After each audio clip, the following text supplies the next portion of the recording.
Salutare, bine v-am găsit pe canalul meu de YouTube. O am alături de mine pe Cătălina. O să vă arătăm câteva tipsuri din fitness. O să vă explicăm, dacă aveți întrebări puteți să ne lăsați în comentarii. Încercăm să vă dăm tipsuri cât mai bune, lucruri care să vă ajute pe viitor și să vă facă pe voi să fiți motivați și să începeți sportul, sau dacă sunteți deja sportivi, să învățați anumite lucruri de la noi și din experiența noastră. Bună, eu sunt Cătălina Pușcașu, sunt antrenoare de 5 ani.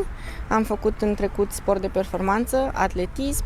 Îmi place să studiez nutriția, am terminat cursul de tehnician nutriționist, am absolvit facultatea de educație fizică și sport și îmi place foarte mult să mă documentez pe tot ce înseamnă alimentație, sport, stil de viață sănătos. Unde te găsim, Cătă? Ca să vadă și oamenii și să te găsească. Pe Instagram Pușcașu Cătălina, pe Facebook Pușcașu Cătălina. Încă nu am canal de YouTube, dar cine știe, poate o să mă convingă. Da, exact, poate o să motivați pe ea și pe ea să-și facă canal de YouTube și încercați să intrați pe canalul ei de Instagram, căutați-o pentru că aveți doar lucruri și informații foarte bune de la ea. Bun, și vreau să începem această discuție pentru voi cu alimentația. Vreau să vă dăm câteva tipsuri despre alimentație și să vă ajutăm să vă atingeți obiectivele pe care le aveți și scopurile pe care le aveți. Ce ar fi bine să mănânce oamenii și cum ar fi bine să-și pregătească mesele în așa fel încât să ajungă la obiectivele pe care și le doresc? Din punctul meu de vedere, ar trebui să ne organizăm programul astfel încât să mâncăm mai des și nu o cantitate foarte mare de mâncare la o singură masă, astfel să ne ținem sub control glicemiile, să nu ajungem până când ne este foarte foame și atunci vom face alegeri greșite și proaste. Putem începe cu 3 mese principale și poate 1-2 gustări dacă simți nevoia. Ok, și aici vreau să aprofundăm un pic ce gustări ai recomandat pentru oameni, pentru că oamenii sigur se opresc aici la video și vor zice, gustările astea vreau să le văd, pentru că asta ia toată lumea, da? Între orele de muncă și în pauze, gustarea aici mai... Alea de covrigei, napolitane patiserie, și Luca, nu? Da. Eu recomand consumul de fructe pentru că ne și ajută să avem energie și avem nevoie de asta în prima parte a zilei, ca să și consumăm ceea ce mâncăm.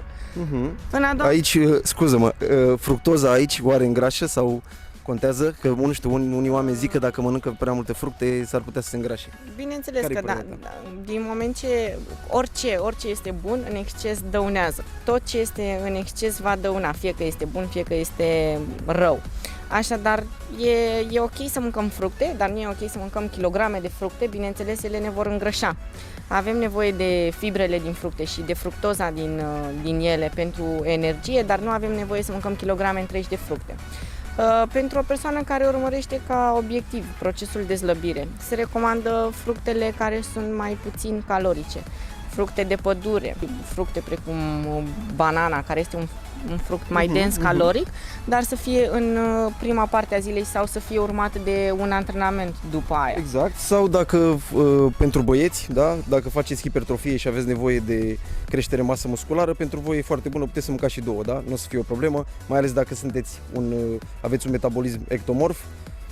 Încercați să mâncați cât mai multe calorii ca să puteți să ajungeți la aportul caloric sau la surplusul caloric de care aveți nevoie pentru masă musculară. Important este să avem la fiecare masă principală și o porție de legume consistentă. Și aici nu mă refer doar la salată, mă refer și la rădăcinoase, da, bineînțeles și cartoful este o legumă și avem voie să mâncăm cartofi. Avem voie să mâncăm cartofi prăjiți? Chestia asta cu avem voie și nu avem voie e așa puțin tricky, pentru că în momentul în care ne băgăm așa într-un lucru, nu am voie ceva, avem voie să mâncăm cartofi, dar aceștia ar fi bine să nu fie prăjiți, să fie gătiți la cuptor, să fie fierți, orice, dar nu, oricum gătiți, dar nu prăjiți. Practic atunci când prăjești cartoful nu mai iei nimic nutritiv din acel cartof și doar mănânci calorii goale, cum le zic eu.